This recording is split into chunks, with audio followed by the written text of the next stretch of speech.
Olá pessoal, trago neste vídeo alguns argumentos, apontamentos, reflexões a respeito da doutrina da Trindade. Por isso, esse tema, explicando a doutrina da Trindade. Eu quero, começando este vídeo, já elucidar um aspecto, tá? O primeiro ponto já que eu trago aqui para vocês. Entender a doutrina da Trindade não significa entender o objeto da doutrina. Quando falamos que você pode compreender a doutrina da Trindade, mas não pode compreender a Trindade, são duas coisas diferentes. Uma diz respeito a concepções formuladas em credos ou confissões. A outra diz respeito ao objeto a qual esses credos e confissões reportam ou apontam. Daí, é necessário lembrar que ao trazer definições sobre a doutrina da Trindade, nós estamos trabalhando naquele campo que nós podemos chegar, ou nos aspectos que cabe a nós, que são as explicações, as reflexões, as ponderações. É simplesmente óbvio que um Deus ilimitado, grandioso, infinito, teria aspectos de sua existência, natureza, atributos e ações que nos escapariam à mente, que nos escapariam ao pleno domínio da percepção. Daí é importante considerar essa limitação e essa definição.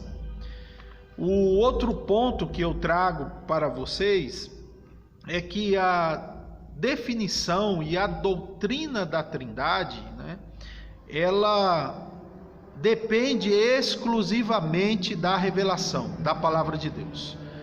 Somente a Palavra de Deus, e tão somente a Palavra de Deus, que nos concede informações finais e conclusivas a respeito de Deus, de sua personalidade, pessoalidade, de sua natureza, de sua triunidade. Daí, qualquer que seja a comparação ou a ilustração, ou qualquer que seja o credo e a confissão, ou mesmo argumentos filosóficos ou uso de argumentos e termos filosóficos, esses estão apenas no campo da elucidação, do auxílio, da ajuda pedagógica para um leitor e um estudante da Palavra de Deus dos nossos dias. Nós dependemos apenas da Escritura Sagrada e do conjunto de informações contidos na Escritura que nos ajudam a construir a percepção de Deus. Alguns não compreendem que a revelação bíblica ela é histórica, ela é progressiva, ela é orgânica e ela é prática.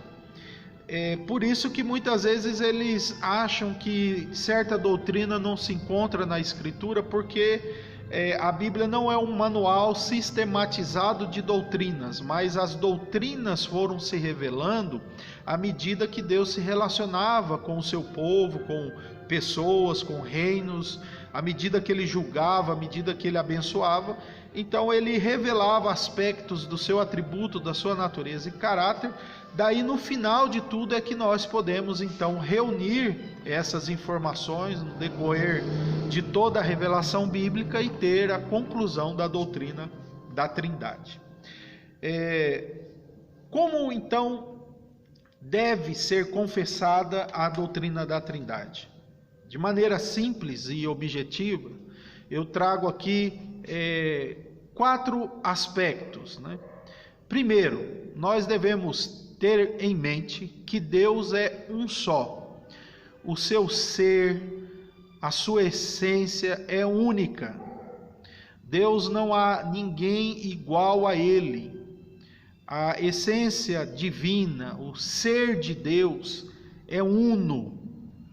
Não se divide, não diminui, ele não reparte nem mesmo a sua glória com ninguém, muito menos a sua existência, o seu próprio ser. Então Deus é um só, Deus é único, essencialmente, numericamente, há um só Deus. Este é o primeiro pressuposto da doutrina da Trindade. E isso está baseado em textos bíblicos, onde afirma que Deus é um só.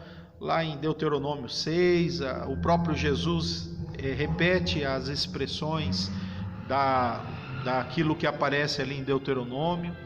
Daí nós temos o ensino bíblico de que Deus, essencialmente e numericamente, é apenas um. A Bíblia, ela usa para 3 pessoas aquilo que pertence a esse Deus. Então, o segundo pressuposto é que nós temos 3 pessoas distintas que usufruem essa divindade única: Pai, Filho e Espírito Santo. A doutrina da Trindade, ela confessa que há 3 pessoas que usufruem essa única e exclusiva divindade. O terceiro aspecto é que essas 3 pessoas, apesar de usufruírem numericamente a mesma essência, ser essas 3 pessoas o único Deus, nós também mantemos que há uma distinção pessoal entre uma e outra pessoa, a ponto de existir diálogo e ter ali na doutrina da Trindade o eu, tu e ele. Aqui é o terceiro aspecto, ou o terceiro pressuposto da doutrina da Trindade. O quarto e último aspecto da doutrina da Trindade é que nós estamos lidando com um mistério. Em última análise, todas as nossas afirmações elas terão que encontrar um limite e um reconhecimento de que nós não podemos adentrar em todas as exigências de nossa lógica e explorar o assunto Trindade, porque ele não foi completamente revelado, mas referendado, apontado, sustentado e de forma muito bem clara, demonstrada naquilo que dizemos que Deus é um só e que 3 pessoas usufruem essa mesma divindade e que essas 3 pessoas são distintas. Daí nós precisamos reconhecer que nós vamos lidar com um mistério. Por isso que é importante nós definirmos esses aspectos, porque lá na frente, à medida que nós encararmos textos bíblicos, pensarmos textos bíblicos, essas definições que eu apresentei servirão como norte orientador para que nós não venhamos ou rejeitar um texto à custa de outro e nem fazer com que um texto diga o que ele não diz. Precisamos deixar bem claro que a percepção dessas definições ajudarão na compreensão da doutrina da Trindade. No próximo vídeo eu trago base bíblica, vou trazer vários vídeos com textos, com reflexões bíblicas que possam nos ajudar no estudo da doutrina da Trindade. Acima de tudo, a doutrina da Trindade vai envolver a nossa admiração devocional. Nós vamos ser levados a adorar o Senhor pela sua grandeza e profundidade. Veremos como Ele também ativamente vem nos salvar e nos alcançar em nosso estado de pecado, perdidos. E Ele vai continuar agindo em nossa vida, consolando e nos fortalecendo, ficando muito bem claro na Escritura que a fé trinitariana ela vai muito além das especulações doutrinárias, dos debates e da dificuldade lógica.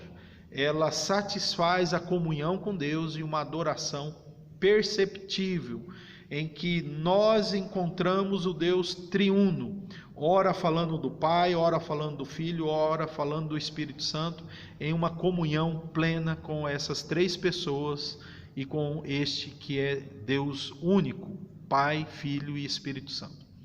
Que Deus te fortaleça e que Deus nos ilumine na compreensão dessa importante doutrina, a doutrina da Trindade. Deus te abençoe.